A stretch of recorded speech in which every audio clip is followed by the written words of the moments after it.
Welcome back, folks. I'm here in Westwood, California. Just a hop, skip it away from Brentwood, which is like further down that way. And I'm here at Pierce Brothers, Westwood, California. Not to be confused with Pierce Brothers Crestlawn in Riverside. Right behind me is the church where Marilyn Monroe's funeral was held. And you can see the exact same building from the 60s and so on. So yeah, it's pretty cool to see. And she is laid to rest to my left right there. And also Robert Stackett, the host of Unsolved Mysteries. But unfortunately, that door is locked. I can't get to it. So yes. So anyhow, I'm gonna split the videos into two because there's a lot to film today. And with that being said, I'm gonna go visit one of the writers from The Simpsons right over here. Sage Stallone is over my shoulder to my right and to my left, and I know one of those unmarked graves over here was a former TV host, but I can't figure out who it was. But anyhow, so with that being said, let's get to this. Explore this cemetery, which is quite small in person, but bigger on TV. Right here from the entrance gate here, just a little bit to your left over here, if you're coming from that road, we have actor Don Knotts. You might recognize him as Barney Fife on the Andy Griffin Show, with earning 5 Emmy Awards.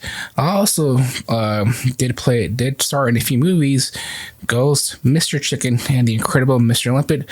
Also did appear on also one of my other favorite TV shows, Three's Companies. Don Knotts passed away on February 24, 2006, leaving behind a legacy as one of America's most treasured comedic actors. Next up, we have actress Heather O'Rourke. You might recognize her as Carol Ann Freeling in the movie Poltergeist. And as a kid myself, when I saw the movie, that scared the living daylights out of me, and didn't want to turn TV on and put on the static mode. And I'm like, yeah, never again. Anyhow, so Heather O'Rourke did star in all 3 movies of Poltergeist, and on February 1st, 1988, at the age of 12 years old, due to complications from a misdiagnosis of intestinal stenosis leading to septic shock and cardiac arrest, her death shocked fans and remains a picnic chapter in Hollywood history. So right above Heather O'Rourke, we have author Jackie Collins. He wrote over 32 novels, which appeared on the New York Times bestseller list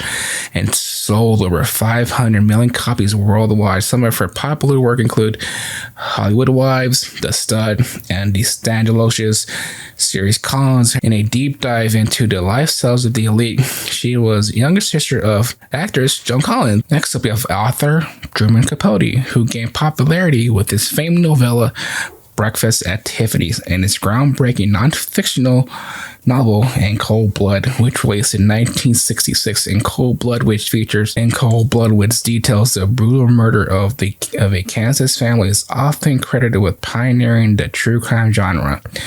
Capote's work is characterized by his lyrical prose, sharp social insight, and his ability to capture complexities in human race. With his personal struggles, including substance abuse and declining health, he passed away on August 25th, 1984. And right next to Truman Capote, you have Joanne Carson. Yes, Joanne Carson is the former wife of the Tonight Show host Johnny Carson. Her and Truman Capote had a friendship lasting decades.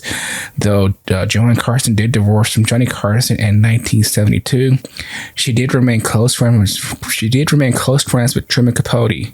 And Joanne Carson passed away at the age of 83 years old in Los Angeles, California. Here we have Stephen Coltrane, who passed away on April 2nd, 2019. And his marker does say Maryland is around the corner. So with that being said, let's go ahead and go straight ahead, make a left, and then make another left. We're going to find Marilyn Monroe. Honestly, I'm at a loss for words. And with that being said, I'm just going to enjoy this moment to myself.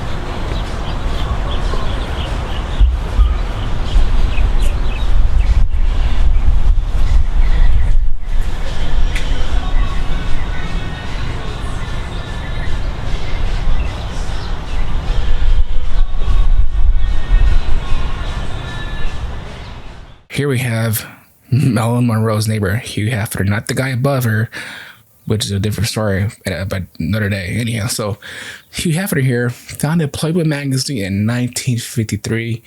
And yes, if you're lying to me and you did not own a Playboy magazine, you're lying to me, because this guy here founded Playboy magazine and inspired a generation of people to read said magazines. And so, yeah, that's pretty cool to see Hugh Hefner here laid to rest here next to Marilyn Monroe. And yes, I too own copies of Playboy magazine. I can't lie. Right here in the prayer room, which unfortunately the door was locked, we have a TV show host and actor, Robert Stack. I personally recognize him as the host of Unsolved Mysteries.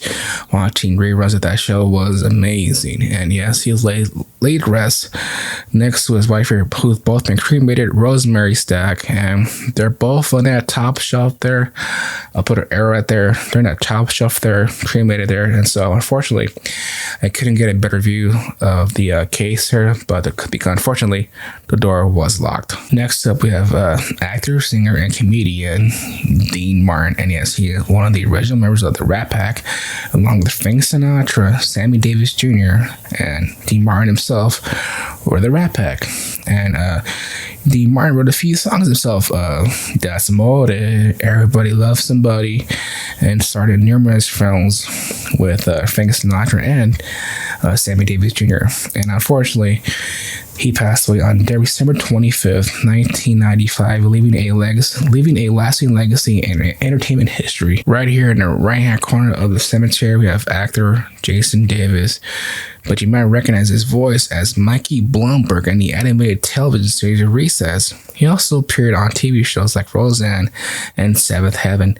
Jason Davis did struggle with substance abuse throughout his life. He also was the grandson of a billionaire, Marvin Davis. Jason Davis unfortunately passed away on February 16th, 2020 at the age of 35 years old. Hopefully you guys enjoyed today's video. With that being said, don't forget to leave a like and please subscribe. And with that being said, I'll see you next week for part 2 of this video.